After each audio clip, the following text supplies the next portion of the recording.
बनी इसराइल में दो भाई थे, जिनमें एक मुसलमान था और दूसरा काफर, और थे दोनों दरिया के शिकारी। काफर बुत को सजदा करता था, मगर जब मछलियों के लिए जाल दरिया में डालता तो इस कदर मछलियां उसमें आ जाती थी कि उसको खींचना मुश्किल हो जाता था। मगर मुसलमान के जाल में सिर्फ एक ही मछली आती थी और उसी पर सब्र के साथ खुदा का शुक्र अदा करता था। इत्तेफाकन एक रोज उस मुसलमान की बीवी अपने मकान की छत पर गई तो उसकी नजर काफर की बीवी पर पड़ी, जो जेवर और बेहतरीन लिबास से आरास्ता थी। ये देखकर उस मुसलमान की बीवी के दिल में वसवसा पैदा हुआ कि काश मैं भी ऐसी ही होती। तो काफर की बीवी बोली, तू अपने शोहर को आमादा कर ले, वो भी मेरे शोहर के माबूद यानी बुत की इबादत किया करे, ताकि तू भी मेरी तरह मालदार हो जाए। यह सुनकर मुसलमान भाई की बीवी कुछ गमज़दा सी होकर नीचे आई, और जब उसका शोहर घर आया तो उसने बीवी का हाल मुतफिर देखकर दरियाफ्त किया, आखिर क्या बात है जिससे तू इस कदर गमज़दा मालूम होती है।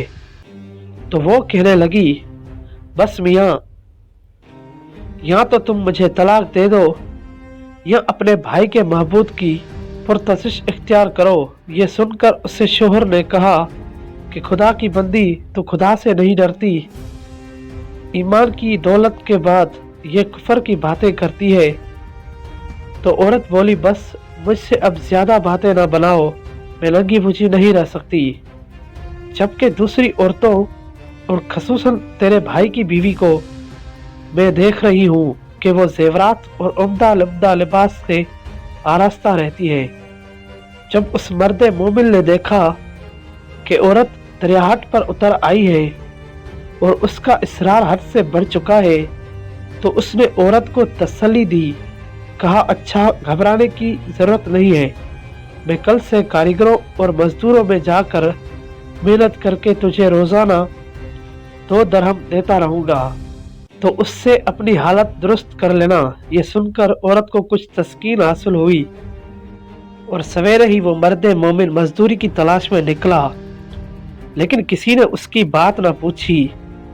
ये देखकर वो दरिया के किनारे पहुंचा और शाम तक अल्लाह की इबादत में मसरूफ रहकर रात को जब घर आया तो बीवी ने दरियाफ्त किया, आज तुम कहाँ थे?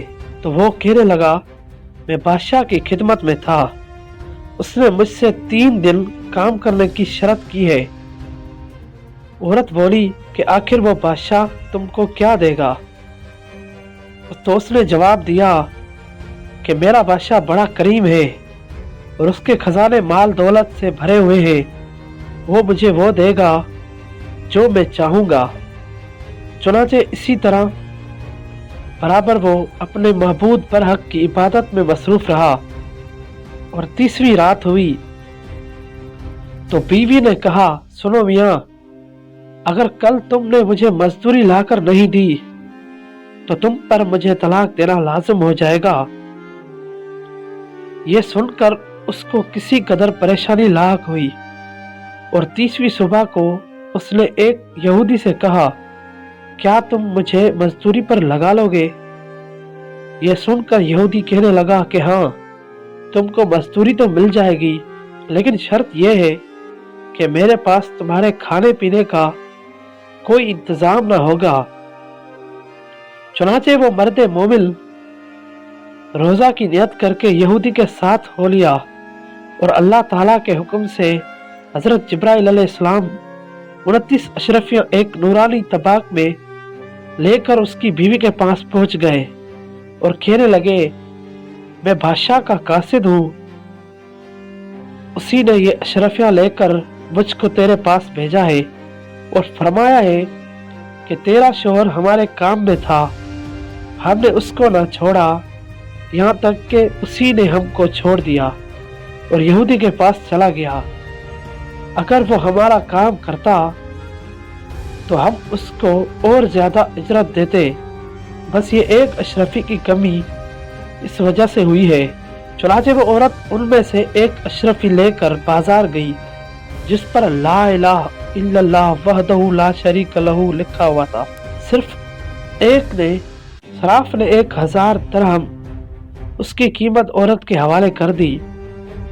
और जब शाम को वो मर्द मोमिन घर वापस आया तो औरत ने उससे दरियाफ्त किया कि आज तुम कहाँ थे। उसने जवाब दिया कि आज मैं एक यहूदी के काम पर गया हुआ था। तो बीवी कहने लगी कि आखिर बादशाह की खिदमत तर्क करके तुम दूसरे की खिदमत क्यों करते हो। फिर उसको अशरफियों का वाकया सुनाया जिसको सुनकर वो मर्द मोमिन रोते रोते बेहोश हो गया। और जब उसको होश हुआ तो बीवी से कहने लगा, अफसोस के मैंने बादशाह दो जहान की खिदमत का हक अपने ऊपर लाजिम लग किया। उसके बाद उस शख्स ने औरत को छोड़ दिया और पहाड़ों पर चला गया जहां खुदा की इबादत में ही मसरूफ रहकर उसका इंतकाल हो गया। अल्लाह ताला उस पर रहम फरमाए, आमीन। नाज़रीन, हमें इस कहानी से यह सबक मिलता है, सच है अल्लाह के खजानों में कोई कमी नहीं है। वो बंदे को उसकी इबादत का सिला जरूर देता है। दोस्तों, हमारे इस चैनल को सब्सक्राइब कीजिए और साथ मौजूद घंटी को भी दबा दीजिए। मिलते हैं किसी अगली वीडियो में, तब तक के लिए अल्लाह हाफिज।